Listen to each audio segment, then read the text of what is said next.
하나님의 나라의 일을 하면서 환영을 받거나 대접을 받기 위하여 자신을 주장한다는 것은 어린아이와 같은 신앙의 태도입니다. 우리가 믿고 따르는 예수께서 세상을 사시는 동안 언제 환영받거나 대접받으셨던 적이 있으셨나요? 예수님께서는 지금도 우리를 골고다의 십자가에로 부르십니다. 그 길을 통과해야만 부활의 영광이 있고 천국의 기쁨이 있기 때문입니다. 열왕기상 19장 19절부터 21절을 본문으로 하나님의 부르심에 어떻게 응답해야 하는지를 묵상하려고 합니다. 21절만 읽어 드리겠습니다. 엘리사가 그를 떠나 돌아가서 한 겨리 소를 가져다가 잡고 소의 기구를 불살라 그 고기를 삶아 백성에게 주어 먹게 하고 일어나 엘리야를 따르며 수종 들었더라. 아멘. 엘리사는 대지주의 아들이었습니다. 황소 2마리를 한 조로 묶어서 12조로 밭을 갈 정도로 큰 부자였습니다. 그런 엘리사에게 엘리야가 다가가 자신의 겉옷을 던졌습니다. 이것은 하나님의 뜻을 받들어 자신의 후계자로 부르고자 함이었습니다. 그 시대는 아합이 통치하던 시대였습니다. 아합은 엣바알의 딸 이세벨을 아내로 맞이하여서 이스라엘 전 국토의 우상천지가 되도록 하였던 자입니다. 그러니 백성들은 모두가 다 하나님을 거역하는 그런 시대가 되어버렸습니다. 하나님의 선지자들을 모조리 잡아 죽이는 시대였습니다. 온 나라가 깊은 영적 침체에 빠져버렸습니다. 그렇으니 그 당시를 살아야 했던 하나님의 사람들은 얼마나 피폐하고 고단하고 힘이 들었겠습니까? 엘리사도 엘리야는 충분히 알만한 사람입니다. 엘리야는 아합의 철권 통치에 정면으로 반박하고 일어섰던 사람이잖아요. 거기다가 하나님의 말씀으로 아합에게 도전했던 믿음의 영웅이었습니다. 엘리야가 겉옷을 벗어 자신에게 던졌던 의미도 잘 알고 있었습니다.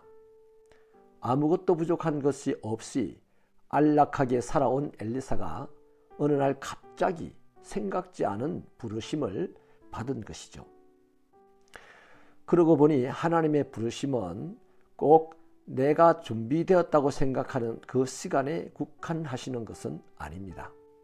내가 전혀 생각지 못한 시간에 느닷없이 순종과 헌신으로 나를 부르실 때도 얼마든지 있다는 것이죠. 이때 우리의 선택이 어떠하냐에 따라서 우리의 인생은 극명하게 달라집니다. 꼭 아셔야 합니다. 하나님이 우리에게 뭔가 맡기실 때 항상 내가 다 준비되었다고 판단하는 그 때가 아니라는 것입니다. 갑작스럽게 어느 순간에 찾아오십니다. 그때 현실에 안주할 것인가 아니면 부르심에 순종할 것인가 하는 선택은 순전히 우리 자신의 몫입니다. 주의 종을 통한 이 하나님의 부르심은 엘리야에게 지금까지 살아온 삶의 방식과 다른 삶의 방식을 요구합니다. 엘리사가 거기에 응답하라면 자기 자신의 몫인 재산을 버려야 합니다. 그랬다고 해서 환영받는 것도 아니죠. 그날부터 날마다 목숨의 위협을 받을 것이 뻔합니다. 배가 부르거나 따뜻한 온돌 생활이 주어지는 것도 아닙니다. 무척 고단할 뿐이죠. 그런데 한 가지 분명한 것은 그 삶이 의미가 있고 가치가 있다는 것이죠. 모든 사람들에게 하나님의 생명을 나누어주는 일이기 때문입니다. 세상을 이롭게 하는 삶이기 때문이죠. 자신에게도 응당 세상을 바르게 살 수 있도록 끊임없는 동기부여가 되기도 합니다. 하나님의 뜻을 이루어가는 이 일, 이보다 더 귀하고 가치 있는 일이 세상에는 없습니다. 엘리사는 갑자기 부르시는 이 부르심에 망설이지 않고 응답을 하였습니다. 곧장 집으로 달려가서 소 2마리를 잡아 그 소를 부리던 기구를 불태워 고기를 삶았고 그것을 온 동네 사람을 초대하여 나누어 먹었습니다. 이것은 이별의 잔치였습니다. 또 다시는 이러한 삶에 돌아오지 않겠다는 공개적인 선언이었습니다. 그날부터 엘리사는 엘리야의 종이 되어 따라갔습니다. 사실 엘리야는 지금 살해 위협을 받고 도망 중에 있었습니다. 그에게 하나님의 일은 혼자 지고 가야 하는 너무나도 무겁고 고달픈 짐이었습니다. 그런 중에 하나님의 말씀대로 엘리사를 불렀죠. 놀랍게도 엘리사는 지체 없이 순종하였습니다.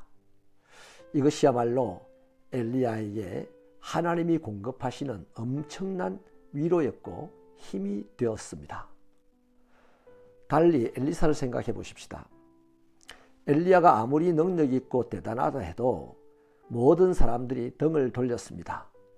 지금 최고의 권력자가 죽일 것을 공개적으로 선언하였습니다.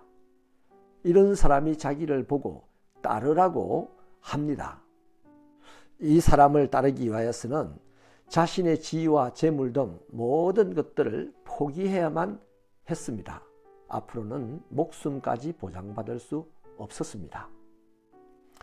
일생 동안 안락하게 근심 없이 편안한 삶을 살 것인가? 아니면 시대를 끌어안고 사역하는 하나님의 선지자로 살 것인가? 엘리사는 이 어려운 선택의 기로에 섰던 것입니다. 그런데 망설이지 않았습니다.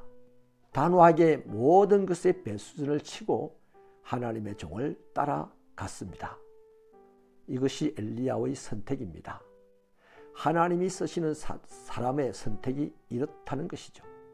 이 한 사람 때문에 아합의 시대가 흑암의 시대라고 말할 수 없다고 저는 단언하겠습니다.